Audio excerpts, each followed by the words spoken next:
Hello and welcome to my heavy metal kitchen. Feels like it's been forever since I made a video like this. I've been to so many concerts lately, which has been awesome. I had a great time at M3 and I want to show you some of my goodies.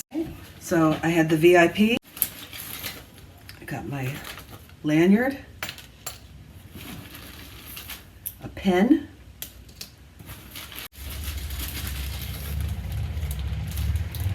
keychain,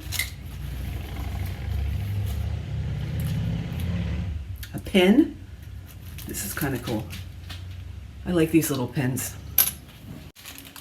I think they do a great job at M3 as far as keeping it safe, but it's changed a lot for the better. They were always very lax on security and rules, and everyone always acted appropriately, but this year there were a lot of rules in place, and they were very particular about where your ticket was, where before you could just kind of slide in wherever. There's still a little bit of that, but there was somebody, that guy for David Lee Roth, he pushed.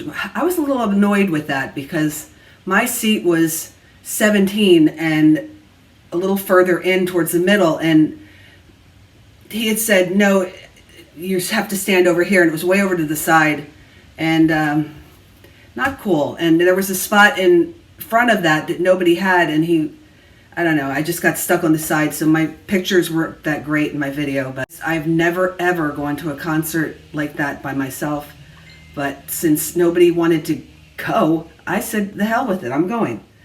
And I'm really glad I did, because I had the best time. And of course I know people there, so it's not a big deal. I know the surroundings, and I know where to stay, and I know what goes on there. So when I got to the hotel where I always stayed, the Sheraton, we always stayed there, it was $450 a night, so I was like, forget it. What did you think of David Lee Roth? He's getting a lot of crap online about his performance, that he sucks and whatnot. I saw him in '99 in a private party, and I thought it was awful. This was a lot better than that, and that was 1999. So I think his production was pretty put together. It could have been nice if he had a different backdrop. I think his band sounded great, and the singers were good, and he still can move around a little bit. Of course he can't hit the high notes, nor do I expect him. I saw Paul Stanley was giving him great reviews, probably because he can empathize. I like how he brings the younger generation in, and he tries to, make it work. He's not talking through the lyrics, he's actually singing them. I think is important. And like I said, that spotlight was really hard to catch him in. You're kind of doomed when you have that bright spotlight, but I know there's a good video out there, somebody caught the whole show. Anyway, another highlight of the weekend was, to be honest, every single band there sounded amazing. Winger, very good, but Kip Winger is talented. Reb Beach, Rod Morgenstein, they're all really good, and I don't know why they get busted on, but apparently this is the end. Kip Winger is retiring, so I guess he wants to go out on top, because they certainly are on top. So I walked in during Slaughter and I caught Fly to the Angels. That made me really happy. I love that song, and quite impressive that Mark Slaughter wrote that as such a young guy. But yeah, I think that's a special song and really captures your willingness to let go of someone and the sadness that comes with it and the grief. Really good song. Speaking of good songs, I'm going to share some of my favorite albums here and talk about one in particular that is such a fun album from the 80s, which is Rat Dancing Undercover. I've been thinking about doing a video for that album, for Dancing Undercover, for a while, but I do want to talk about it because I feel like it goes along with this weekend, because they were the headliner band this Sunday. Here's one of my favorites, Journey, Frontiers. Really great album. Send Her My Love. I love that song so much. I don't know why it wasn't a single. Between the vocals, the guitar in that song is so good. And this has gotten plenty of airplay in my life. Love this album. It always reminded me of, and this is so true with the spaceship, it's like they're taking off and they're going to crazy places with their guitar. Another one, this is in no order. This is one of my favorites. I talk about the front all the time. My friends Chris and Margie got me this version of it, the orange version of it a couple years ago. Really good band. They were signed to Columbia for a very brief amount of time. They got in on the Monsters of Rock tour, and they were just dropped, shortly after. They were signed in 1989. Every single song is good on here.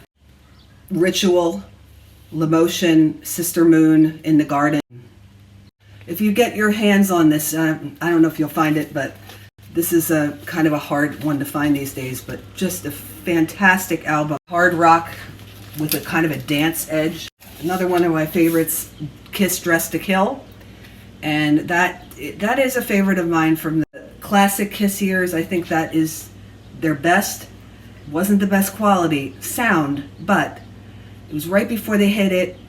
You could see it in the Midnight Special performance when they do She. Yeah, this is just so good. All these songs. This is when Ace really, I think Ace was leading the band at this point. Really good stuff right before Alive.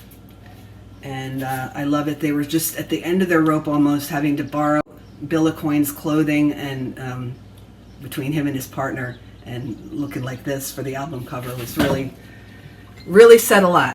People might not like this, but I don't care. I love Def Leppard. I was introduced to them during this time in 1983, and I think they're a great band for a lot of reasons. They write good music. Mutt Lange is a little bit out there for me. I love it that they waited for their drummer between this and Hysteria, and that's an awful long time to not be putting anything out, but they waited for him, and I give them that.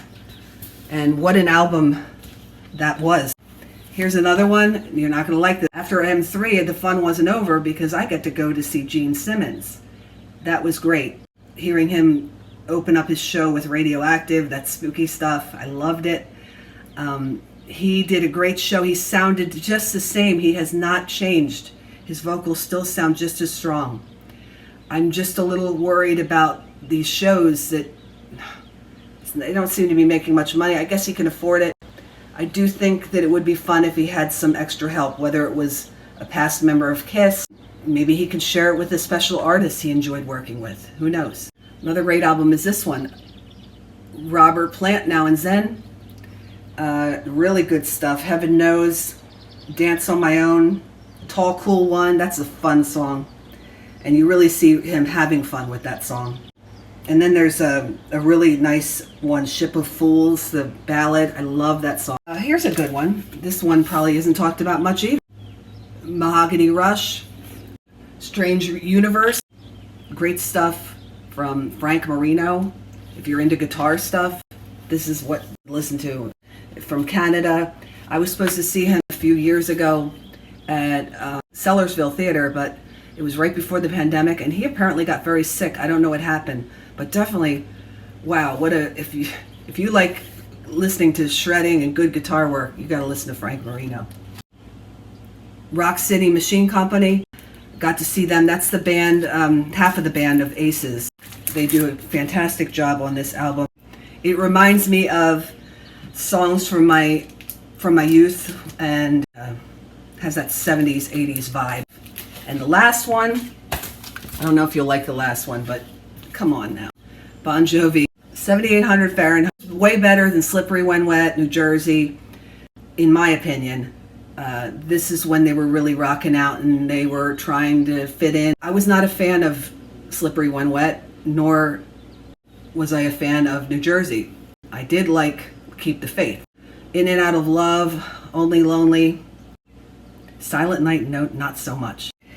I will say another thing about M3, and probably future shows, if you don't go to a lot of shows. I don't typically go to a lot, but it seems to be they're all cashless now. That you cannot buy a drink or a shirt or anything like that without a credit card. I always thought cash, you were safe with cash, but apparently not. So I was, I told you I was there by myself. I didn't mind it. I know people. there, and it wasn't a big deal to me. But when you get hungry or thirsty, it's like, what the hell are you supposed to do when you can't leave? So what I did was I'd say, here's $10, get me a pretzel and a soda or something like that. And that worked, and that's what I did. But M3 is a really great package deal. You know, you get 3 days with some awesome band. You don't have to pay those big fees like the cruise. You know, a lot of the times those Monsters of Rock cruise have similar lineup. You know, it's like a cruise on land, and you could stay. Yeah, the hotel across the street was expensive. However, when I waited around at 9 o'clock, they were happy to give me a room for way less than what it was. And that's the thing with the hotels there. They really make a lot of money, and they want the bands to stay with them because it makes it more appealing. People will go there, you know, and they jack up the prices for the fans. So kind of got used to that, but it's better if, you know, if you wait. Rat did a fantastic job.